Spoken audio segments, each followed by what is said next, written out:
Bismillahirrahmanirrahim. Assalamualaikum warahmatullahi wabarakatuh.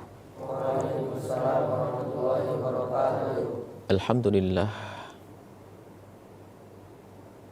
wa syukrulillah wassalatu wassalamu ala rasulillah habibina sayyidina Muhammad ibn Abdullah wa ala alihi wa ashabihi wa mawalah.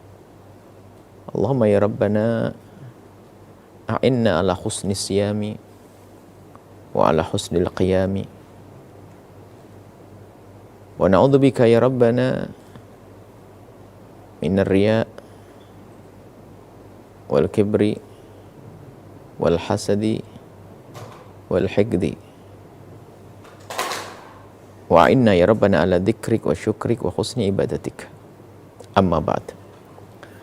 Yang kami cintai, kami muliakan, para perindu ridha Allah, para pecinta baginda Nabi Muhammad sallallahu alaihi wasallam.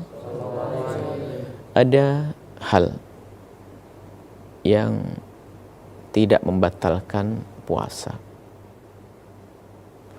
akan tapi dia menjadikan hilangnya pahala puasa, sehingga seorang hamba yang berpuasa itu tidak mendapatkan kecuali lapar dan dahaga. Rukun puasa sudah jelas, itu puasa zahir. Akan tapi ada puasa batin. Dan Nabi menyebutkan tentang puasa batin, maknanya menjaga sesuatu yang menjadikan hilangnya pahala. Pahala ini kan tersembunyi. Pahala ini adalah hanya Allah yang tahu. Tidak terlihat, bukan seperti kita beli, kelihatan begitu, bukan. Pahala, bisa jadi pahala ini terhapus karena perilaku-perilaku atau perbuatan-perbuatan yang tidak kita sadari. Baginda Nabi SAW menyebutkan hadis dari Imam Abu Hurairah radhiyallahu ta'ala anhu, anna Rasulullah SAW, sesungguhnya Rasulullah SAW bersabda, as-siyamu junnah.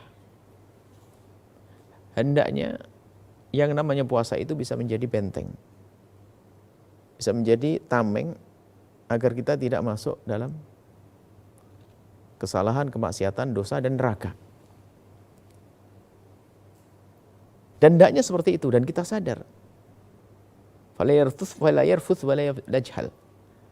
Yarfuth ini, maka kalau kita berpuasa ini hendaknya kita menghindari dari kalimat-kalimat yang kotor, jorok, membangkitkan syahwat, menjadikan sebab pertikaian, menjadikan sebab orang bermaksiat. Itu yarfuth wa yajhal. Jahal itu adalah melakukan sesuatu yang tidak pernah kita renungkan, padahal akibatnya itu membahayakan sekali. Kalimat yang menjadikan sebab orang bermusuhan, adu domba. Lah di dalam kita berpuasa ini hendaknya puasa kita itu menjadikan kita waspada di dalam menjaga lisan kita. Ngomong kotor, naudzubillah. Memang puasanya tetap sah. Secara zahir dia tidak makan, tidak minum, tidak menggauli istrinya, tapi dia omongnya kotor, tiap hari ngomong jorok. Omongnya ngaco, Masya Allah. Belum lagi ngomong yang menggunjing orang, mencaci orang, meremehkan orang. Kadang ini tidak disadari, padahal itu menjadikan pahala itu hapus. Bahkan begitu pentingnya kita menjaga lisan kita agar kita tidak mengutuk. Di saat kita dizalimi sekalipun, Nabi mengajar, ini mer'un qatalahu aw syatamahu. Jika seseorang itu diganggu, disakiti oleh seseorang, atau syatamahu, dicaci oleh seseorang, jangan membalas dengan cacian. Falyaqul, hendaknya dia menjawab, inni shaimun. Inni shaimun. Dia hendaknya mengucapkan kalimat inni shaimun dua kali. Para pensyarah hadis menyebutkan kenapa harus dua kali. Waktu mengatakan inni shaimun itu adalah harus dengan kekhusyuan. Inni shaimun yang pertama adalah memberitahu tentang diri kita sendiri. Bahasanya, inni shaimun, aku puasa, maka jangan balas dengan caci maki. Itu. Inni shaimun, memberitahu dia, saya itu puasa, tolong hentikan caci makimu. Nah, ini maknanya apa? Kita harus bisa menjaga dalam keadaan apapun. Khawatir kita terpancing dengan emosi kita, dengan kesalahan orang lain yang seharusnya kesalahan hanya pada dia saja.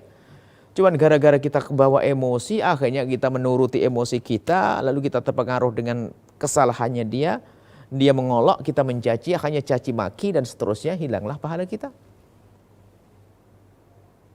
Ini dari Abu Hurairah juga diriwayatkan baginda Nabi SAW bersabda, "Rubba sha'imin laisa lahu min siyamihi ilal ju'." Dalam riwayat ilal ju' wal atas. "Rubba qa'imin laisa lahu min qiyami ila sahar." Alangkah banyaknya orang berpuasa tidak ia dapatkan kecuali hanya lapar. Dalam riwayat lapar dan dahaga. Dan alangkah banyaknya orang yang bangun di tengah malam yang ia dapat hanya capeknya begadang. Kenapa? Dia melakukan itu semua adalah dibarengi dengan kemaksiatan yang menghabiskan pahala. Jadi sebagian orang tidak sadar bahwasanya kadang melakukan kebaikan dibarengi dengan kemaksiatan. Harapannya adalah diterima kebaikannya. Tapi kemaksiatannya telah menghabiskan pahalanya. Dapat apa dia? Dapat dosa malahan. Maka dari itu dalam kita berpuasa, hendaknya kita bisa menghindarkan hal-hal yang menjadikan Allah murka. Seperti tadi menggunjing, mencaci, mengolok. Lesan kita jaga. Tidak mudah emosi. Kita latih di bulan Ramadan sehingga nanti keluar dari bulan Ramadan kita juga tetap dalam keadaan normal. Tidak gampang terpengaruh dengan berita apapun yang sampai ke telinga kita. Sehingga kita tidak memberikan reaksi yang negatif terhadap itu semua. Di antaranya adalah berkata bohong yang menjerumuskan atau melakukan sesuatu tindak kebohongan. Seperti disabdakan Nabi SAW, "Man lam yada' qawla az-zur wal 'amala bihi." Barang siapa yang tidak meninggalkan ngomong bohong, ada orang berbohong, naudzubillah. Sehingga menjadi kebiasaan sebagian orang itu, jangan bohong loh ya puasa, itu sudah kalimat benar. Jangan bohong loh lagi puasa karena menghabiskan pahala. Cuman ini jangan difahami salah, berarti kalau tidak puasa boleh bohong, bukan begitu. Artinya hendaknya kita sadar kita ini puasa. Kalau kita berbohong akan sia-sia puasa kita. Sudah dosa, nggak dapat pahala.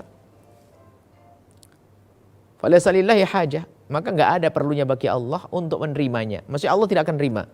Fi ayyada'a ta'amahu wa syarabahu. Dia meninggalkan makan minum nggak berguna, nggak Allah pandang. Kenapa? Karena dia adalah orang yang suka berbohong. Maka mari di bulan Ramadan ini kita jaga lisan kita agar tidak berucap yang bohong, tidak mengucapkan kalimat yang menjadikan seorang bermusuhan, menyakiti orang. Dan tapi harus kita sadari juga di zaman ini, zaman yang mengerikan, disabda ulama dulu mengatakan lisan itu ada dua, lisan yang berucap dan pena. Al-qalam ahadu lisanaini, dikatakan pena adalah salah satu dari dua lisan. Maka apa yang akan kita ketik di komentar-komentar waktu kita menyaksikan YouTube atau melihat Facebook dan seterusnya, apa yang kita tuliskan? Qaul itu ya di sini bisa. Ini kan ahadu lisanain, ketikan ini adalah tangan ini adalah salah satu dari dua lisan. Maka mari kita semua kita jaga sebisa mungkin. Ingat kalau kita lagi puasa dan kita di bulan mulia, di bulan Ramadan, dan semoga Allah mudahkan kita untuk meninggalkan segala hal yang menjadikan sebab pahala ibadah kita terhapus dan menjadikan sebab murka Allah Subhanahu wa taala. Nuhibbukum fillahi. Kami mencintai Anda semua karena Allah. Assalamualaikum warahmatullahi wabarakatuh.